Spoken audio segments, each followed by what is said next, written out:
2026 வாசிக்கிறதுக்காக எங்கள் ஊரில் நடந்த புத்தக திருவிழாவில் நான் வாங்கின சில புத்தகங்கள்.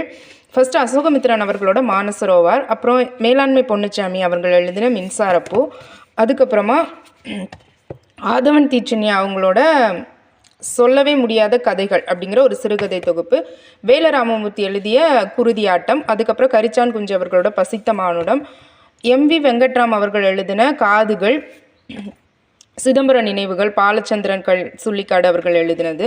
ரொம்ப நாளாக அந்த பாலச்சந்திரன் கள்ளிக்காடு தான் அவர் பேர் நினச்சிட்டு இருந்தேன். பாமா கருக்கு அந்த புத்தகம் வாங்கினேன். அதுக்கப்புறமா கபிலன் வைரமுத்தோட மெய்நிகரி, எஸ் ராமகிருஷ்ணன் அவர்களோட இருள் இனிது ஒளி இனிது அப்படிங்கிற ஒரு சிறுகதை தொகுப்பு, பெருமாள் முருகன் அவர்கள் எழுதின பூனாச்சி, அதுக்கப்புறமா ஆலம் ஜெயமோகன் அவர்களோடது வாங்கினேன். அப்புறம் திருப்பி எஸ் ராமகிருஷ்ணன் அவர்களோட கவலம் அப்படிங்கிற ஒரு சிறுகதை தொகுப்பு, அதுக்கப்புறமா மாதவராஜ் அவர்கள் எழுதின கிளிக் அப்படிங்கிற ஒரு நாவல், கீராஜநாராயணன் அவர்களோட கதவு, அம்பை அவர்களோட புத்தகங்கள் சில வாங்கணும்னு நினச்சேன். அதனால் காட்டில் ஒரு மான், அப்புறம் அம்மா ஒரு கொலை செய்தால், வீட்டின் மூலையில் ஒரு சமையலறை, இந்த 3 புத்தகமும் அம்பை அவர்களோட புத்தகங்களை வாங்கினேன். இது போக பசங்களுக்கும் கொஞ்சம் வாங்கினேன். அதுக்கப்புறம் ஊடாலை நிறைய புத்தகங்கள் போயிடுச்சு, எனக்கு எடுக்க முடியல, எங்கே வச்சுருக்கேன்னு தெரியாமல்.